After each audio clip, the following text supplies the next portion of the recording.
wind howled through the eaves like a wraith. No one spoke much in the village anymore. Some said it was the curse of the water. Others claimed it was the hand of God moving through the dirt. There was a man living on the periphery, a man they called that one. But he could see the threads of life and death tangled among them. And he had weapons. They did not. Soap and water. He was a ghost among the living. The name Hans clung to him like dust. He boiled rainwater under the ferocity of the sun, letting steam fill the air while the folks in town cursed him. They laughed as he scrubbed his hands, but death whispered sweetly in their ears. You think he's got the secret? That we're all gonna die slow like livestock? One woman scoffed, her hands on her hips as the children hovered nearby. Laughter erupted, a symphony of ignorance and fear mixing in the hot air. Just take a look at him, muttered another villager. Sodding madness, if you ask me. But he worked in silence, tending to his small patch of earth as though life depended on it. And in truth it did. He never asked for their laughter, nor their pity. When the sun dipped low and the horizon stained red, he filled his watering cans, preparing for the night's work. Dread blinded the heart before it strikes. The first scream pierced the dark, echoing through hollow throats as a woman dropped to her knees, racked with pain. The whispers quickly snaked through the village like a serpent nipping at the heels of the unsuspecting. It's the water! The well! It's poisoned! A man bellowed, his voice thick with fear. Watch the children! Don't let them drink it! A frenzy began. Panic gripping the once bustling streets now turned solemn and contemplative. Hans listened to the chaos unfolding beyond his door, the stillness pooling in his chest as he set a pot of rainwater on his fire. Deliberation greeted him as shadows danced along his walls. You'll find the source, but where will you drink then? He muttered to himself. Outside, a tempest brewed.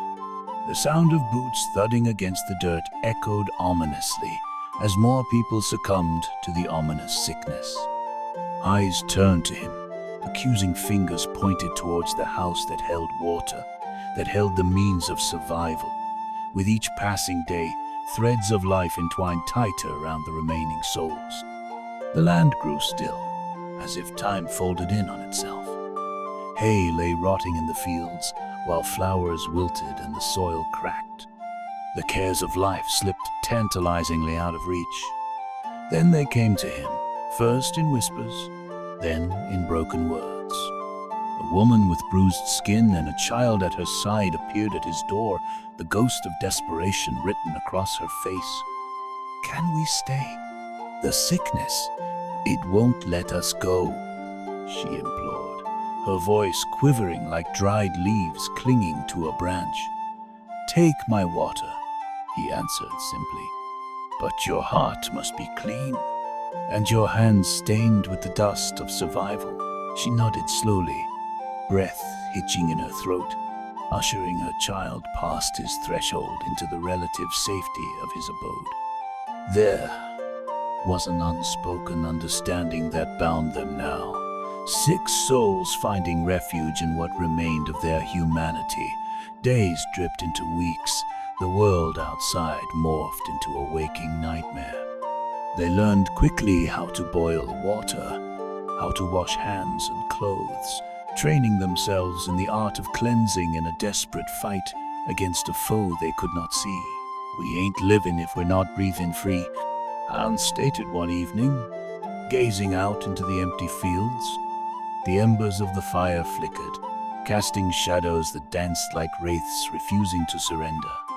In those quiet moments, in the eerie stillness of that makeshift family, the old man often mused, I reckon our fate is not to be sealed by the hands of men, but merely washed clean in the river of time.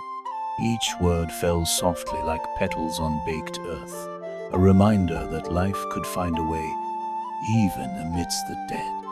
Then the shadows shifted, and a rattle echoed against wooden pallets. They arrived as bolts of thunder crashed above.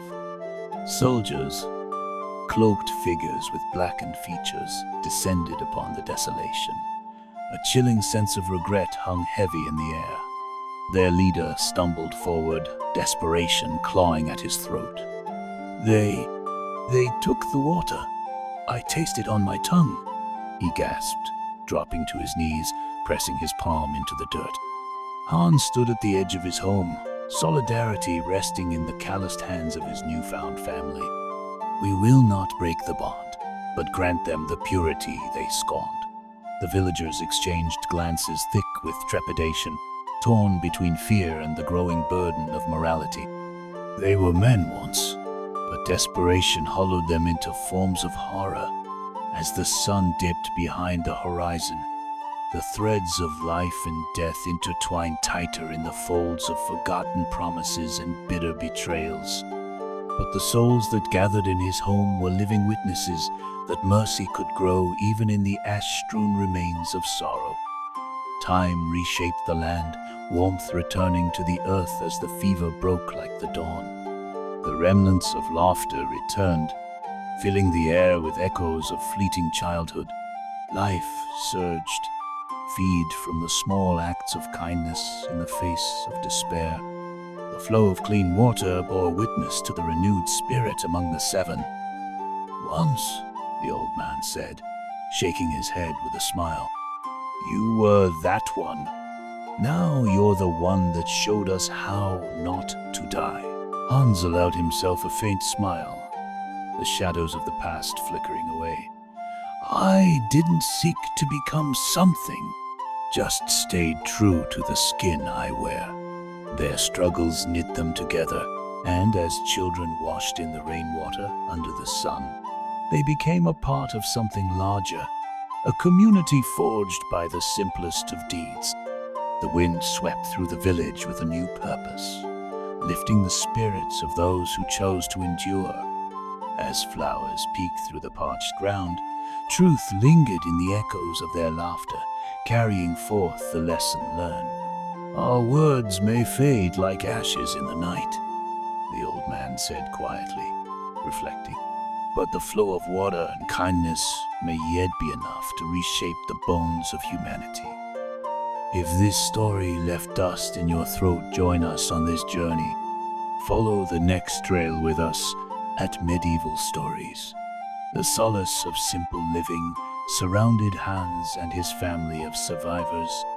Each day they woke to the laughter of children, a melody that echoed hope throughout the old home. The sunlight poured in through the cracks of the wooden walls, illuminating remnants of a life once lost. As the days turned into weeks, the village began to show signs of rejuvenation. The fields yielded a modest harvest, stronger than the rotting splotches left by the sickness. It was a testament to resilience, seeds sprouting amidst the ashen memories layered thick in the ground. Hans took his responsibility not just as a refuge, but as a mentor. The old man, the woman with the child, even the boy with the somehow knowing eyes, looked to him for guidance. His care was harder than iron, but it bore the softness of familiarity. They gathered every evening, sharing stories under the glow of the setting sun. "Thank you for saving me," the boy said one night, his small hands clasped tightly together. Innocence radiated from his being, glimmering like the stars that sparkled above. "It's not just me, son," Hans replied, his voice low, filled with a warmth that wrapped around them like a blanket. "It's us. We survived together. We fought through the darkness, and fight they did, against the shadows that crept in as the sun fell behind the mountains. They faced isolation, fears rooted deep from old ways, but they laid down new foundations with each sip of clean water, every boiled batch of corn shared among hungry mouths. Hans' own soul felt like an old wound slowly healing. Memories of being that one faded like the sun disappearing into evening's embrace. People no longer whispered his name, nor threw stones or taunts at his home. They came instead with open hands, their faces softer, with an understanding made tangible through shared hardships. But whispers didn't vanish entirely. A storm brewed in the hearts of some townsfolk. They gathered in the corners of the village, bitter and resentful of how Hans and his followers had found relief, while many still ached in their sickness. Fear turned to anger, and anger to violence. One evening, as Hans tended to the fire, two figures stepped from the shadows. Discontent twisted across their faces like an itch beneath the skin. The leader strode forward, fists clenched, eyes wild with resentment. "You think you're better than us because you wash your hands? That you're worth more because you serve the water?" He spat, words laced with venom. Hans held his ground, heart steady.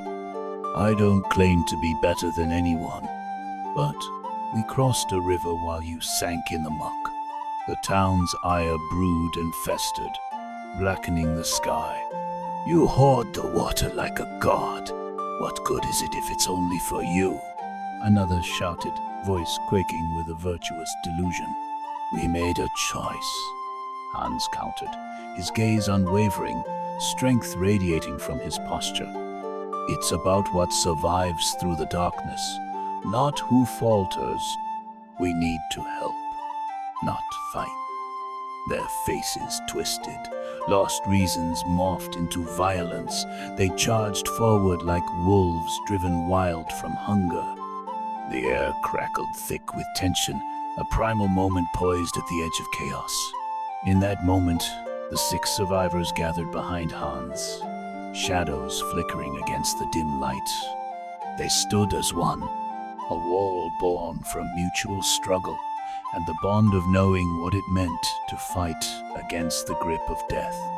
Together, they exuded strength, presence palpable in the dirt and defiance of their resilience.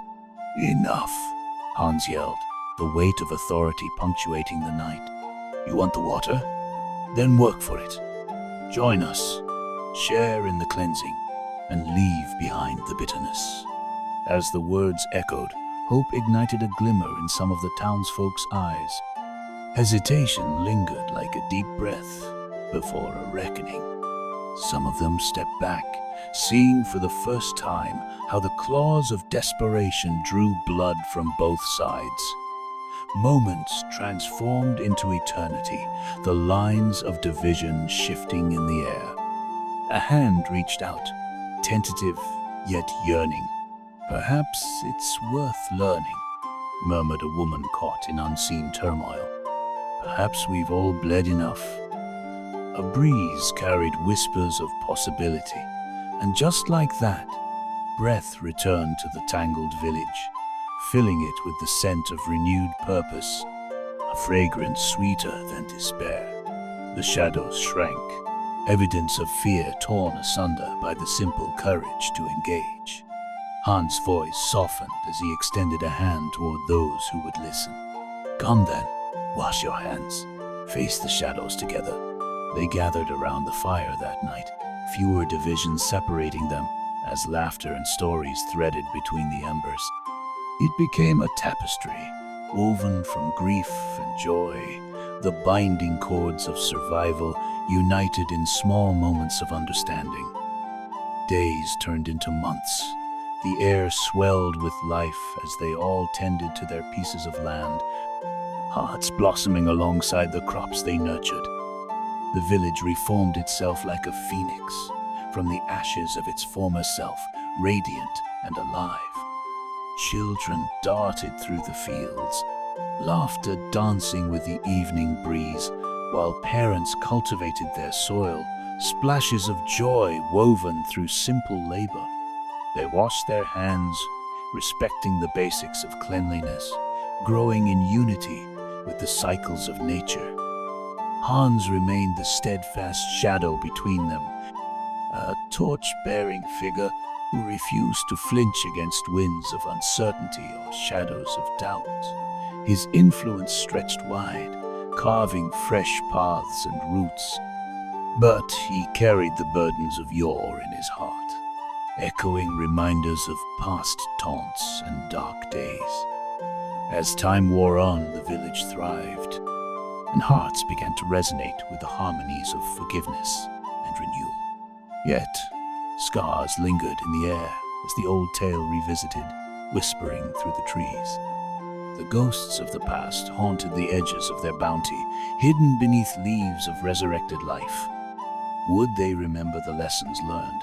Would the laughter survive the pressures of weathered storms? With the sun setting low, Hans often pondered those questions alone. Every bite of a meal shared, every drop of water poured into the soil was not just an act of survival, it was a tribute to what they fought against. A commitment to embrace life in all its fragile beauty. In the quiet moments of dusk, Hans understood that strength derived from the gentlest of actions. A shared drop of rainwater, a hand clasping another. Those were the true powers to defy death. The village grew vivid and lush, a little world harboring stories whispered beneath the night sky. What was reborn held the promise of mercy, of hope, that those who wielded kindness could shape a brighter fate. Follow the journey. Let it impart stories that echo in the heart like whispers amongst the tall grass.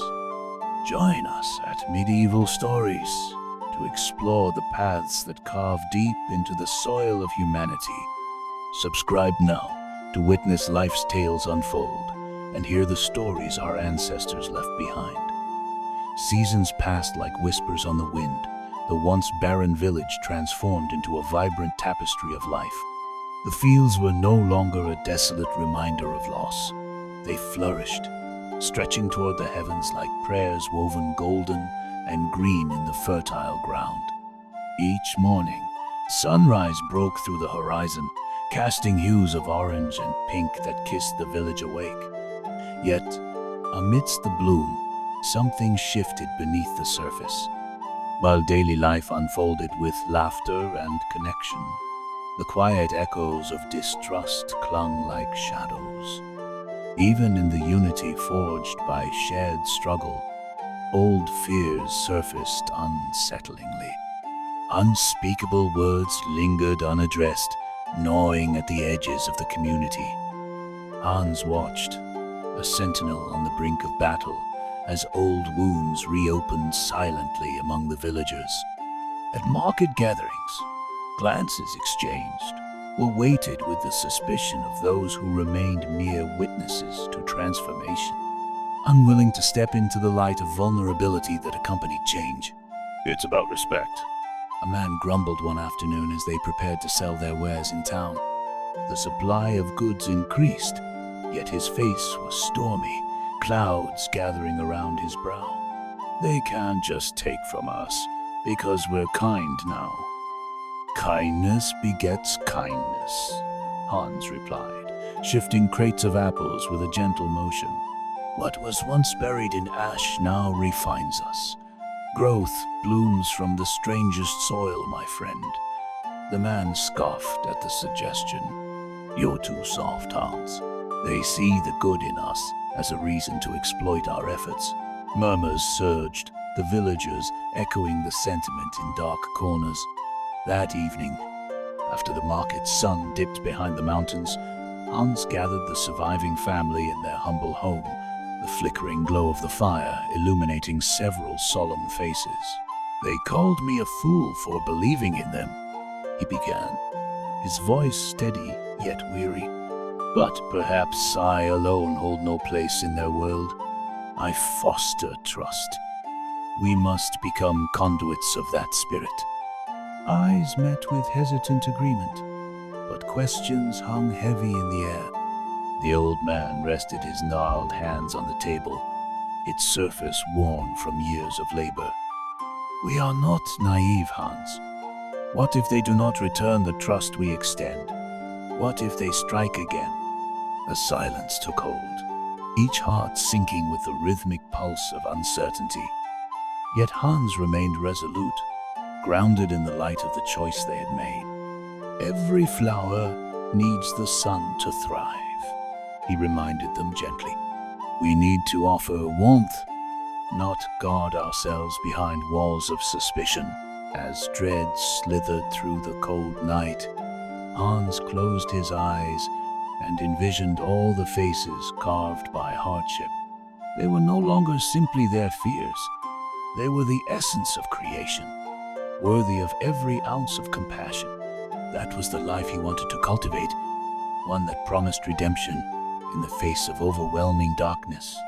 Slowly, with determination threading through their souls, the villagers ventured to extend invitations beyond their circle, allowing the warmth of their hearts to seep into the cracks of distrust.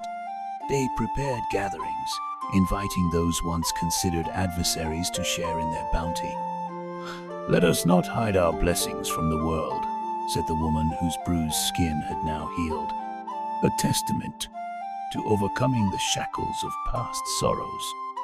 "We've walked the valley of the shadow, and it's time we shone light into the corners."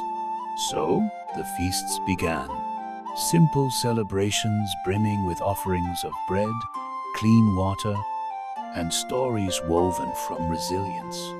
Each gathering became a space for renewal, the promise of unity swelling with every shared laugh and tear. They welcomed conversations that unraveled the fabric of fears long held, bodies knitting together anew. Outside the circle, shadows hovered. Some townsfolk remained doubtful, a palpable tension always just beneath the surface. They watched with narrowed eyes, unmoved by the waves of warmth that radiated from the camaraderie taking root. Hans felt their discomfort as a weight that pushed against the collective heart of the village. It became clear that not all would bend toward compassion. Not all were ready to surrender their pain in exchange for solace. One night, under the full moon, a gathering turned awry. Voices turned to shouts, flames fueled by old tensions igniting the air. Distrust spewed like venom, poison creeping into every reply. "It's all too easy to smirk while you're safe," a familiar man shouted, face twisted with bitterness. "We bled enough. You think they'll care when winter comes?" "Only the foolish trust." He connected, pulling forth memories of the past, like strings woven into a tapestry of torment. Hans knew this road too well a place where hope faltered against hardened hearts. "Do you not see? We are stronger together," Hans insisted, words rising to the heavens as he fought against the tide of discontent. "Kindness must not rest on arrogance. Every breath we take in this unity sacrifices nothing but pain." But on that fateful night, the embers of resentment soared. Fear infected the collective spirit, overshadowing reason. Faces hardened beneath moonlight, and fists clenched tight as the specter of hostility settled in. With swift movements, the night erupted like thunder. Shouts echoed through the village with ferocity.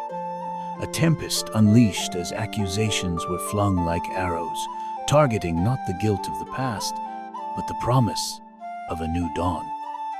Hans raised his hands, desperation blaring within his chest. "This is not who we are.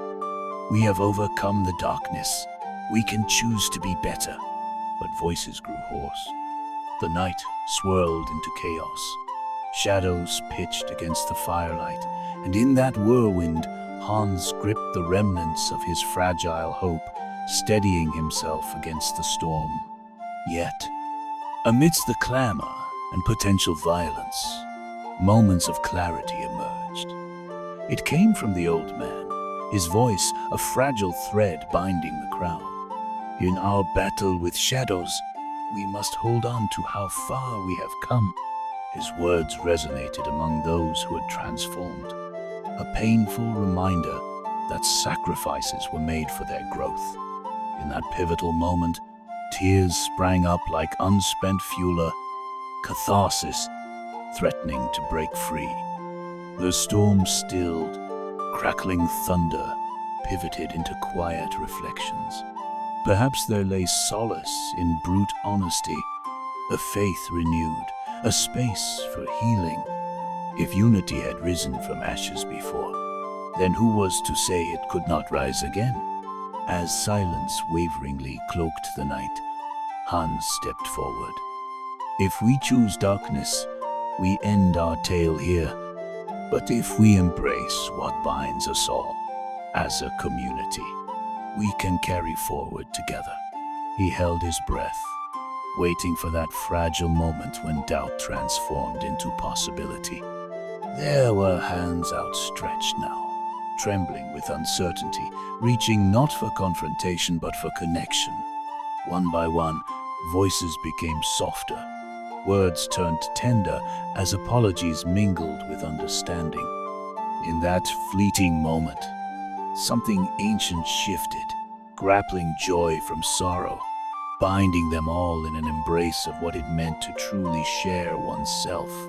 It wrapped around them gently, the fire in their hearts celebrating the power bestowed in unity, the light needing darkness to appreciate its brilliance. As dawn came, they were renewed, pouring each other's wounds with a salve of acceptance, crafting a relationship no longer tainted by the weight of them versus us. Join us at Medieval Stories. Witness rebirths and pathways towards hope.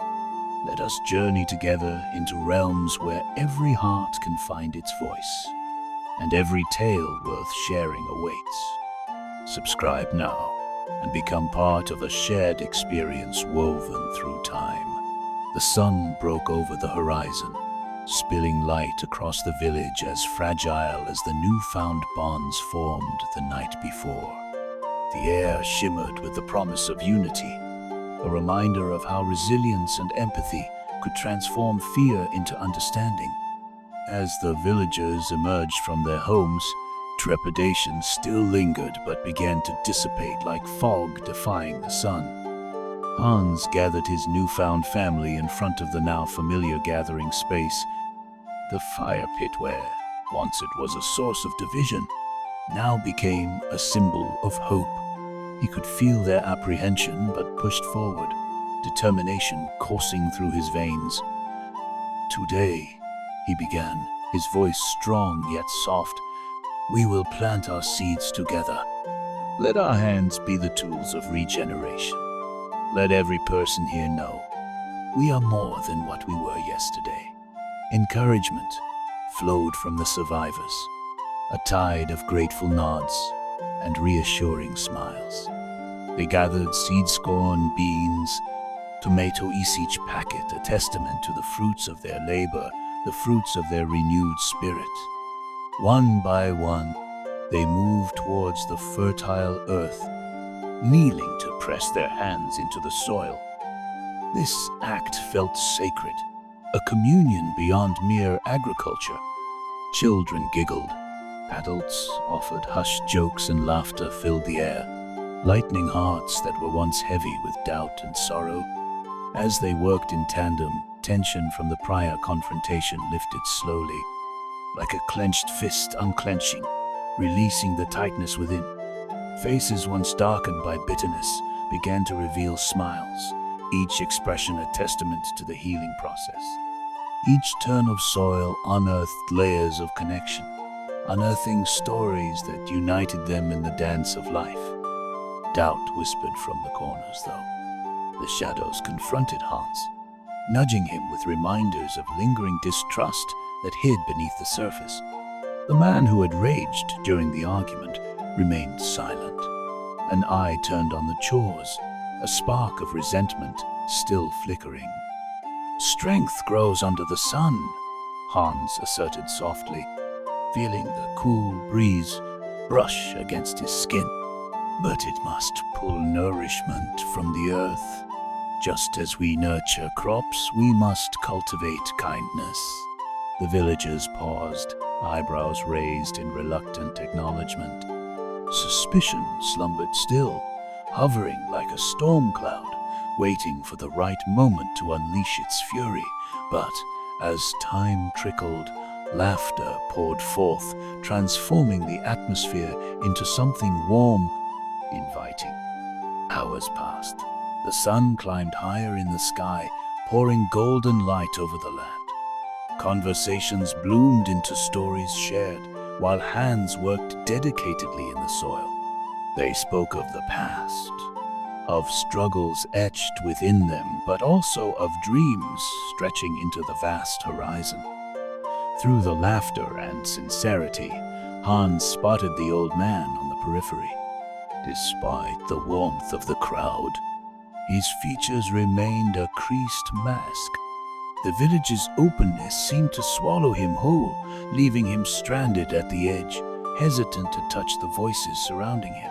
"Take my hand," Hans urged, approaching the old man with caution. "We can weather this storm together." The old man looked down at the dirt between his shoes, unsure of the words that were begging to escape his lips. "It's all too fragile.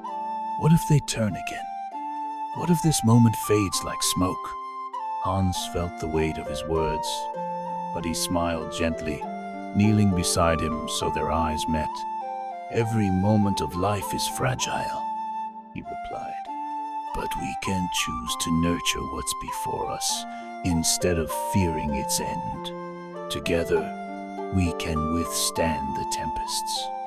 That moment hit the old man like a gust of wind, stirring something deep within. It was a flicker of vibrancy, an urge to let go and intertwine with the warmth around him. He took a deep breath, and as he inhaled, he felt the sun's warmth wash over him like a gentle embrace. "Perhaps you're right," he murmured, the first seeds of acceptance budding in his heart. With a hesitant nod, he stood to join the others. The air thickened with the intoxicating aroma of freshly turned earth, laughter ringing freely as they hurled jokes and teased one another. The warmth of community wrapped around them like a soft quilt, pulling them closer as if to defend against any lingering darkness. Even the man with distrust slowly emerged from his shell, finding solace in the laughter that flickered like firelight in his heart. Though wearied and worn, his resolve softened as he joined the villagers, begrudgingly hauling seeds into the waiting ground. As seeds fell, they took root. Hope sprouted, intertwining shared histories. Each individual became both guardian and nurturer, hands shaping the future as days passed and nights fell. Weeks slid into a rhythm, seasons danced in their harmony. New rhythms echoed through the village as they forged together a cycle of rebirth. Each dawn arrived cradled in the safety of collaboration. Conversations blossomed at markets with smiles glimmering in the sunlight, warm welcomes replacing past grievances. But nature had its rhythms too, and storms began to brew, sowing foreboding clouds over the horizon. The villagers sensed the shift seasonal rains would come. They were ready for the flood of uncertainties they'd fought to overcome. Hans understood the deep-seated fears that shadowed the air. He gathered the villagers, voice steady against the coming winds. "When the storms come, we face them together," he reminded them. "Just as we prepare the fields against drought, we can stand against the tempest." With their hearts beating in unison, they fortified their homes and set aside provisions. Hand in hand, they once more embraced the challenge and, through everything, their laughter carved pathways for camaraderie, shielding fragile unity like vines intertwining into a sanctuary. As rain began to pour, the village rose with it, unmarred by fear. They held on to the joys of shared existence, knowing that storms eventually subsided. Each drop pressed their roots deeper into the soil, nourishing what had flourished from sorrow. With each passing day, they endured the rains of doubt, watching the seeds they had planted stretch toward the heavens. Growing taller, stronger, they stood shoulder to shoulder through howling winds and pouring rains, weathering every tempest together. As thunder rang above and nostalgia swirled like dust in the air, Hans drew upon the gathered souls, thankful for the gift of purposeful struggle.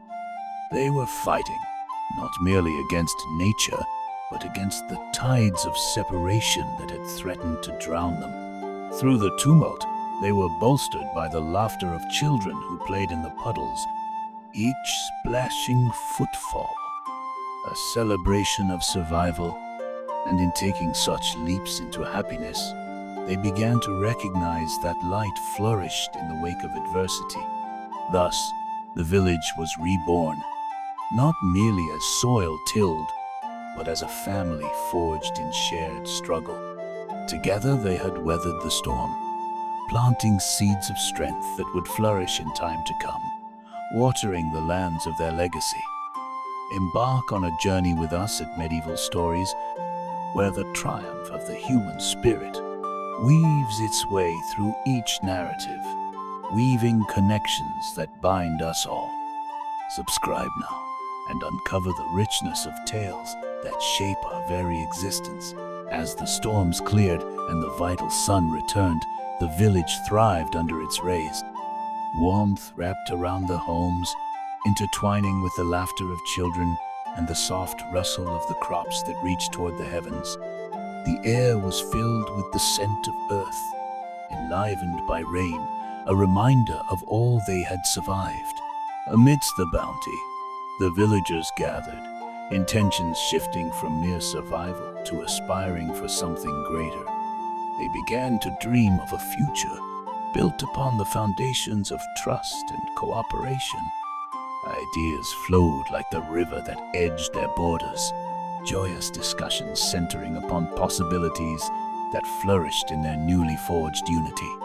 "Our harvest will be bountiful this year," a woman said, excitement glimmering in her eyes. "Let's share what we produce.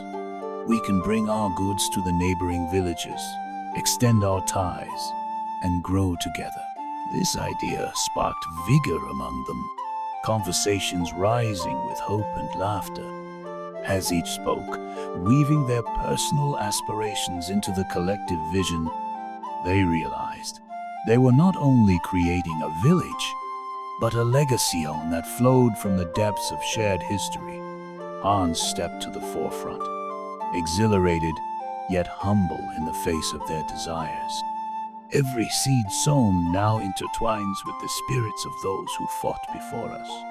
Let us honor their memories and build not just prosperity, but connection with those beyond our borders. The villagers nodded in agreement. Fire lit their spirits. Plans unfurled as they came together to share their crafts and artisan skills, setting sights on art, textiles, and delicacies they could offer to other communities. The prospect of markets beyond their village excited their hearts. Days turned into weeks as they prepared, hands moving diligently to create wares to share. The sun bore witness to their determination, fingers working as they sewed, baked, and crafted, each individual pouring their heart into the endeavor. Yet, as the village blossomed into a hub of creation, the old shadow loomed on the horizon, casting doubt once more. Whispers of dissent floated once again through the village, questions rising among some of the townsfolk who had remained skeptical. "What if they turn against us? We've given everything." "And what have they offered but empty promises?" said a voice, discontent crackling like embers in the fire. Hans felt the piercing chill of doubt sweep across the gathered souls. He recognized the specter of fear that had once invaded their spirits, a ghost refusing to fade gracefully from their hearts. While it is wise to be aware of our surroundings, we must hold on to the courage we cultivated together, Hans spoke, resolve fortifying his words. Each neighbor we reach out to is a chance for understanding, and each bridge we build may spark more than mere commerce, may ignite friendship. The village was at a crossroads, and as they stood together in the face of adversity, they would have to summon the strength to counter those furling shadows. It was only through continued unity that they could cast out the specter of doubt once and for all. As days passed, preparations continued, displays of vibrant wares and foods showcased the labor of their collective love. When the day arrived for the first market to pave the way towards neighboring villages, excitement enveloped the air like the fading twilight of day slipping into night. They set off in a grand procession, with Hans leading the way, flanked by smiling families. The villagers walked together, carrying baskets filled with a tapestry of colors, each representing their heart and dedication. Laughter resonated like a hymn, hope buoyant as they crossed the threshold from the safety of home to the unknown expanse of outreach. As they traversed the land, the rich landscape became a serene companion to their journey. Fields waved like oceans in the breeze, whispers of unseen spirits flowing alongside them, urging them forward. Upon arrival at the neighboring village, they were met with both curious eyes and wary glances. A swell of apprehension struck Hans' heart, feeling the weight of expectation lodged in the air. However, as they approached, the sight of tables laden with goods from all around transformed doubt into excitement. The vibrancy of colors from both sides washed over the market like a wave crashing against the shore, and soon the smells of baked bread, freshly prepared meals, and intricately woven textures mingled in the breeze, inviting connection. "Come, see what we've brought," shouted a voice, as villagers from Hans' community stepped forth, genuine smiles illuminating their faces. The warmth began to thaw the skepticism lingering in the air. There was laughter then, as neighbors became friends, sharing dishes, stories, and sun-kissed smiles. Hands reached across tables to barter, to share, and to understand. As conversations bloomed, walls melted like snow under the summer sun. Yet, amidst the warmth of connection, the man who had once protested stood apart, fear and distrust still etched into his features. He eyed the exchange with an unwavering concern that gnawed at him, refusing to let go. Hans caught his gaze, heart heavy with the awareness that reconciliation was still a journey. He approached slowly, inviting gentleness with every step. "Draw near, my friend," he said softly. "See the seeds of compassion taking root." The man hesitated, arms crossed tightly against his chest, suspicion lingering like a cloud. "What if this is merely deception?" he asked, searching Hans's eyes for the truth. "What if it all withers when the sun sets?" "The truth lies in the actions we take, not in words alone," Hans replied earnestly. "Do what we could not do before. Trust in the bond we've cultivated. This seed of unity has the power to break through concrete, to flourish even in the harshest climates." The man's features softened slightly, uncertainty battling hope flickering in his depths. Bit by bit, aware hands inevitably reached, daring to take what they could from shared laughter and barter, cautiously stepping toward the unknown. As he approached the others, Hans felt relief wash over him. To witness the gradual unfolding, the willingness to embrace, was a beautiful testament. that the roots of healing lay deep within them, waiting to flourish. Amidst the laughter and joy rippling through every corner of the market, it felt as though the very land sang praises to those daring enough to share. As they returned home that evening, under an orange-hued sky that painted their path, Hans felt something shift irrevocably within him and the villagers. It was as if hearts once weighed down by shadows had now burst into light, ready to illuminate the way forward. "Let us become not just a village, but a community," he proclaimed as they entered their home. "Let our voices harmonize, so that all those who come shall feel the warmth and kinship we create together." And as they gathered around the evening fire, a sense of renewed purpose swelled within them. They had faced the dangers that lurked in the darkness, grasped their struggles, and embraced the light offered by their unity. Join us at Medieval Stories as we traverse paths toward connection, celebrating the bonds that unite us all across time and space. Subscribe now and dive deeper into tales that remind us of our shared humanity.